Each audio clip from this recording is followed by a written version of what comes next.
Улсын хурлын төрийн байгуулалтын байнгын хороо улсын хурлын 2016 оны хаврын ээлж чуулганы анхны хуралдаанаа 5 гарагт хийж 5 асуудлыг хэлсэн шийдвэрлэсэн. Байнгын хорооны энэ өдрийн хуралдаанаар Монгол Улсын их хурлын хамгийн газрын 2015 оны үйл ажиллагааны тайлан хэлэлцэж, энэ талаарх танилцуулгыг Улсын хурлын хамгийн газрын ерөнхий нарийн бичгийн дарга Болдбаатар хийсэн.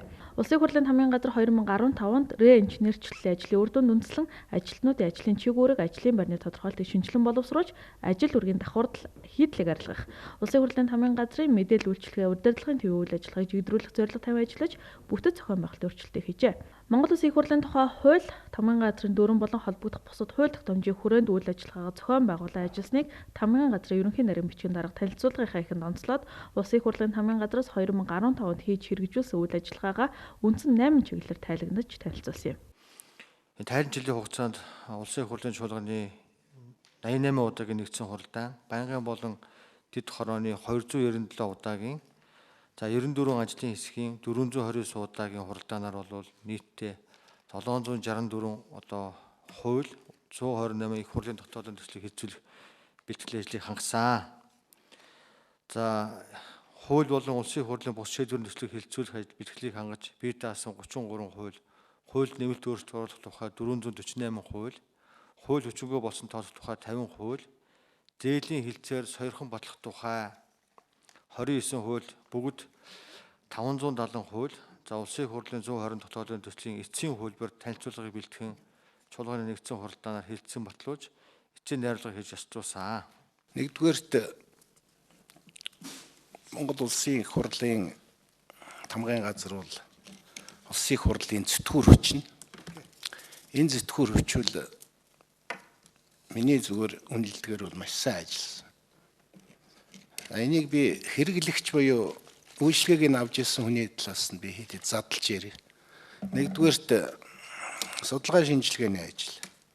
Судалгаа шинжилгээний ажил дээр анх их хурлын гишүүн болохоос ахвал би ер нь жил болгоно нэг дунджаар нэг ганц хоёр судалгаа захиалдаг. Тэгээд бусдын хийлгсэн судалгааг уншдаг.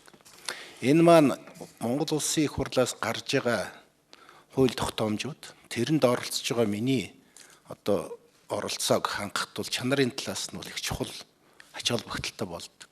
Бусад парламентуудын судалгааны байгууллагуудын жишгээр бид нар бас зөвхөн байгаа одоо энд байнга бүтэн цагаар ажиллаж байгаа ажилтнуудад тулгуурлах төдийгүй гаднаас аутсорсинг хийх маягаар чадвартай эрдэмтэн судлаачдыг татаж ажилтдаг. Тэгээд их хурлын хууль тогтоох үйл ажиллагааг нэлээд гүнзгий бодлогын судалгаагаар хангаж явах шаардлага байна гэж харагддаг. Тэгээд энийг бол бас энэ 4 жилд одоо тодорхой хэмжээгээр бодвол юу ахиц гарч байгаа бах. Тэгтээ бас цаашдаа би бол анхаарч ажиллах шаардлагатай гэж бодож байгаа юм. Парламентын ордны асуудал ямар хэмжээнд явж байна бол тодорхой.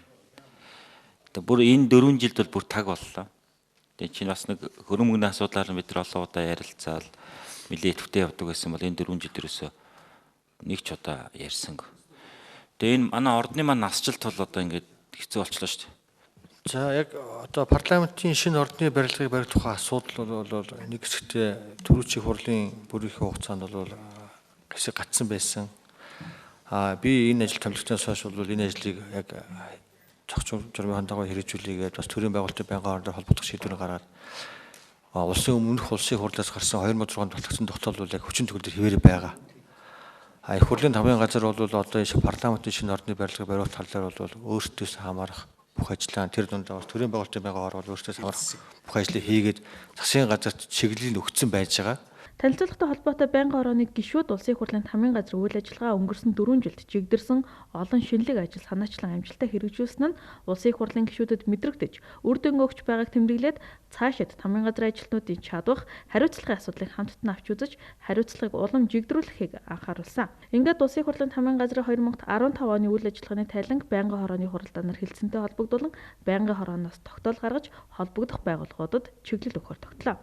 Мөн хуралдаанаар Монгол Улсын их хурлын болон аймаг нийслэлийн иргэдийн төлөөлөгчдийн хурлын 2016 оны ээлжид сонгуулийг товлон зарлах тухай болон Монгол Улсын их хурлын болон аймаг нийслэлийн иргэдийн төлөөлөгчдийн хурлын 2016 оны ээлжид сонгуулийн зардлын хэмжээг батлах тухай Улсын их хурлын тогтоолын төслүүдийг хэлэлцээ. Сонгуулийн тухай хуулийн 38 дугаар зүйлийн 38-ийн 1-р хэсэгт сонгуул зохион байгуулалттай холбоотой улсын төсвөөс санхүүжүүлэх зардлын хэмжээг Хуамын тог сонгуулийн нутаг дэвсгэртэй харьцуулан гаргасан сонгуулийн төв байгууллагын саналыг үндэслэн Улсын их хурал тухай бүр батлана гэж заасны дагуу сонгуулийн ерөнхий хороо сонгуулийн зардлын талаарх санал холбогдох тооцоог боловсруулан Улсын их хурлд ирүүлжээ. Уг тогтоолын төсөлд Улсын их хурлын болон аймаг нийслэлийн иргэдийн төлөөлөгчдийн хурлын 2016 оны ээлжид сонгуулийг зохион байгуулалттай холбоотой улсын төсвөөс санхүүжүүлэх зардлын хэмжээг 16.4 тэрбум төгрөгөөр тогтоохоор тусгасныг гишүүд дэмжлээ.